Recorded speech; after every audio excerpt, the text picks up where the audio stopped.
G'day guys, welcome to Food to Eat. I'm Bevan Vahland. You know, as a professional chef, I get to see some amazing food. What's really amazing that I think is the stories that comes behind the food and the passion that comes from all these wonderful artisan producers. So we're on a trip. We're going from Melbourne to Sydney. We're stopping off, we're seeing food, where it comes from, the source. It's really exciting. Let's get going. Well guys, welcome to Melbourne. A fitting start to our road trip, a true foodies destination. So Melbourne is a remarkable city that is so full of so many contrasts. The mighty Yarra River weaves her way through her centre and beyond. It's a major cornerstone of the unique environment of the city. She's famous for her gardens and her beautiful settings. So the city has a massive sports scene and also a thriving arts culture. In the last decade or so, the city has undergone a major resurgence. The grand and stately architecture, like Flinders Street Station and the grand cathedrals of her magnificent past, now sit next to some of the country's most modern and artistic buildings and community spaces.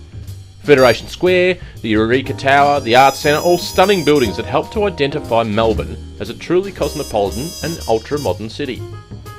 So the Melbourne food scene, like the town itself, is a bustling, moving culinary adventure. The city directly competes with Sydney as the country's #1 food destination. There is an amazingly vast array of type of food, and it boasts some of the country's leading chefs and restaurants. So Melbourne is an incredibly modern, multicultural society, and its food scene reflects that. It's the only city in the world to boast the most Italian restaurants outside of Italy itself. Many of its most famous restaurants are not traditional French or English foods, but that of Asian, North African and Mediterranean foods. It is a true foodies destination, with such eating strips as Southbank, Lygon Street and St Kilda having a true national appeal. So now we're going to visit food at its very source, food in its truest nature, where family grows, cooks and eats, which is simply a short drive over the Westgate Bridge.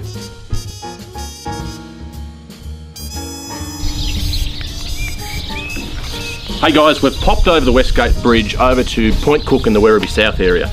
Now the Werribee South area is pretty unique. It's actually a big market garden area. So we're in a really unique place and we're talking about sustainable living off about a 1 acre property. Got my mate Pete over here. Hello mate.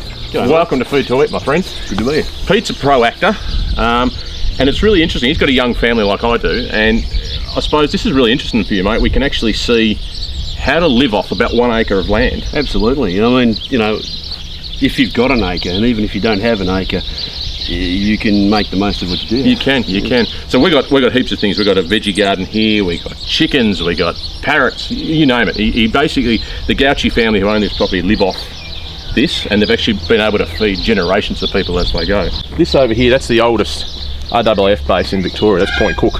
So you'll see you'll get a lot of planes flying over here. Come over here, man. Smell this. I want you to smell that. I'm going to pluck that little flower off. Don't tell him. I don't think he's around. Pluck that off and smell it. Oh. Smell that? That's the calyx of the actual tomato. Isn't that great? And you can actually, that green section there, that's obviously going to be the green thingy on top of your tomato. Yeah. Well, it would have been. You know you can cook with them. Yeah? Yeah. So you can actually rip that whole thing off with your tomatoes on it. Throw it in your pot, and the flavour from that calyx and that stem goes into your sauce or your soup or whatever. Oh, that's so you get so much flavour. Yeah. Fresh snow peas. Do you eat the calyx on this? You can, but they're a bit stringy. You can put them in salads though, mind you. Oh bloody hell. It tastes as good as it sounds. It does. That's beautiful. So obviously we're still flowering here, so see in there? Out of the flower, that's your little baby one coming. Beautiful. I've got a little idea. Let's no, he's not here. Try that, man. Oh, that'll be really sweet and intense. This is the baby I want to show you. This is he's grafted this apple tree. It's actually in the centre here. That's your main stem. There's actually 5 different varieties of apples right along here. So it is. You can see in here. I think the middle. I think the main stem, which is in here, I think that's a Granny Smith from memory. That's amazing. He's got Fuji, he's got pink ladies, he's got you name it on there. They're absolutely stunning. He's actually got a couple of different varieties of cabbage. That's your normal your Savoy. Sort of comes out like a freaking creature, doesn't it? Triffids. It's great. And then over here you've got a beautiful big reds or purples, whatever you want to call it. And these are great with butter. This is my favourite. This is beetroot. Just pluck out a little leaf. I'll pluck that one. Have a leaf and just taste that. You can actually, they're so sweet you can have them in salads. Bit of capsicum. See, black there. Isn't that lovely? And he's sort of like the tomato as well. See, he pops out there. Yeah. Little flower there. Actually, out of the flower. Yeah, pops it straight out of the flower. Another favourite. Beautiful carrots. Oh, aren't they beautiful? Yeah, I mean, you can eat those. I mean, they look decorative on a plate, but they're not. Good. Yeah, have a go. I mean, they're a bit gritty. I mean, it's sort of like an earthy carroty taste, isn't it? Yeah. Come down to Maria's rose garden, Pete. This is stunning. This is actually all edible too. Look up here, a beautiful ornamental pear at the top there. The second largest rose bush that I've ever seen. And you know the funny thing? The pear and the apple and the roses, they're all related. And the strawberries, they're all related. They're on the same family. So that was actually not as stupid as it sounds? No, it's not as stupid as it sounds. Where's Bevan gone? Hey! I've come to the kumquat tree. Kumquat. Try this. This is beautiful. These are stunning. He makes jams out of these. His wife Maria. Amazing. Let's open them up. Marmalade. At the same time, let's bite it. Let's do it. Okay. A fresh kumquat from the tree. You ready? Yeah, let's go. Oh, bloody hell! Beautiful fresh lemon. We're going to put that in the stew later on, man. Oh, lovely. Cool. Let's grab an up. Sure. You're the expert. I'll let you choose the lemon. That one?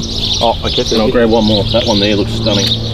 Yeah, look at him. Big, juicy, fat one. Seville oranges from the island of Seville, just off Corsica. Beautiful, isn't it? Completely made that up. I have no idea. Let's cut a section out here, man. Now, he uses these for marmalade. Do you like orange? Well, yeah. Yes and no, kind of? Yeah. Straight from the We have a tree. love-hate relationship. Yeah, I'm hearing this. Yeah. Vodka's better. Cheers. It's alright. Bit zingy, but it's alright. Great for marmalade, isn't it? That's good. What did you say you use it for? You use it for marmalade. You can see the pith that as you peel off there. We've come over to the lime tree, mate. We don't have to eat these, thankfully. They're too small. Just as well. Yeah. You can see, oh, bloody, big bee on my hand. Sorry, man. Big knife went near my face. Tiny little thing there. You can see, I'm just going to have a bite of him because... Oh, go on, you have to. It's food to eat. Oh, Oh, go on, you. oh, wowzers. Try that little bit. Okay. Oh, it's alright, you eat that bit. That's like a kick in the head. So here we go to their beautiful grapes. Now they planted these a couple of years ago. Actually, he was watching a local vineyard down here in Werribee, and he was watching how they planted them. So these are beautiful table grapes. You can see under here, man, that they're their little babies there. They're going to get absolute kilos off them, kilos. Let's pop down here. I've just seen something we can actually cook with, man. Check out these, Pete. These are fresh, beautiful garlics. Oh, Straight from the ground, man. absolutely no vampires for months. We are set. Let's take 3, because I love garlic. Look at that. One more. I've got to take one for the wife, you realise. Okay, you want another one? Yeah. He's not around. He's not around. Well, Can you guys smell that at home? That is absolutely amazing. Hey, you know what? Let's go off and cook, Pete. We've got a garlic. let's do it.